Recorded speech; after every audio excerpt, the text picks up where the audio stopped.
Praise God. ആദ്യത്തെ ദിവസം തന്നെ ബ്രദർ പറഞ്ഞു,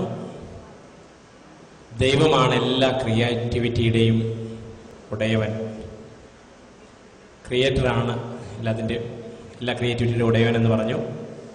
അന്ന് തന്നെ ജ്ഞാനത്തിന് വേണ്ടി പ്രാർത്ഥിക്കേണ്ടതിൻ്റെ കൂടുതൽ ആവശ്യകത ബ്രദർ പറഞ്ഞു. 4 മണിക്ക് എഴുന്നേൽക്കുന്ന കാര്യം പറഞ്ഞിരുന്നു. അത് കൃത്യമായിട്ട് ഈ 2 ദിവസവും ഈശോയുടെ കൃപയാൽ സാധിച്ചു. ജ്ഞാനത്തിൻ്റെ പുസ്തകം കൂടുതൽ വായിക്കുവാനുമൊക്കെ സഹായകരമായി. ഈശോ ഫരിസയരുമായിട്ട് ബന്ധപ്പെട്ട കാര്യം പറഞ്ഞു. ഫരിസയ മനോഭാവം നമ്മൾ മാറേണ്ടതിൻ്റെ ആവശ്യകത ബ്രദറിലൂടെ ഈശോ സംസാരിക്കുകയായിരുന്നു. സ്വയം നീതീകരണത്തിലൂടെ രക്ഷപ്പെടത്തില്ലെന്ന് ഈശോ വളരെ ശക്തമായിട്ട് പഠിപ്പിച്ചു. വിശ്വാസം വഴി കൃപയാലാണ് രക്ഷിക്കപ്പെടുന്നത്. വിശ്വാസമാണ് എൻ്റെ ഒരു ബേസ്. അത് നമ്മുടെ പ്രവൃത്തികളുടെ ഫലമല്ല, കൃപയാലാണ് രക്ഷിക്കപ്പെടുന്നതെന്നും ഈ കൃപ അനുഭവിക്കണമെങ്കിൽ ഈശോയുടെ ആ കൃപയോട് നമ്മൾ സഹകരിക്കേണ്ടതിൻ്റെ ആവശ്യകത അതുമെല്ലാം ഈ ഒരു ധ്യാനത്തിലൂടെ ബോധ്യം കിട്ടി. യേശുവിൻ്റെ ഉത്ഥാനത്തിലും പാപത്തിൽ മരിച്ച യേശുവിൻ്റെ ഉത്ഥാനത്തിൽ പങ്കുചേർന്ന് ആ ഉത്ഥാന അനുഭവത്തിൽ ജീവിക്കണമെന്നും രണ്ടാം വരവ് വരെയുള്ള കുർബാനയുടെ മുന്നാസ്വാദനം കുർബാനയിലൂടെ നമുക്ക് അനുഭവിക്കാൻ സാധിക്കുമെന്നുള്ള ബോധ്യങ്ങൾ കിട്ടി. Praise God. Hallelujah. Praise the Lord. എന്താ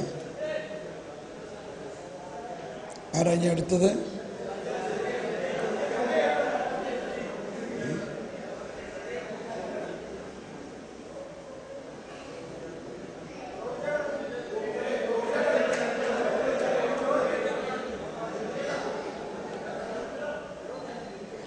സിബി വരുന്നുണ്ടോ?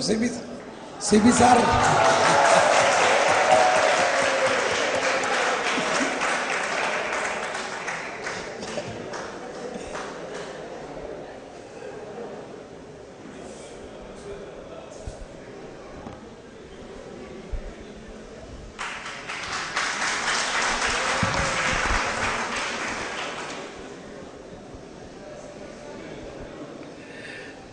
എല്ലാവർക്കും ദൈവനാമത്തിൽ ഞാൻ പ്രത്യേകമായിട്ട് സ്നേഹം അറിയിക്കുന്നു.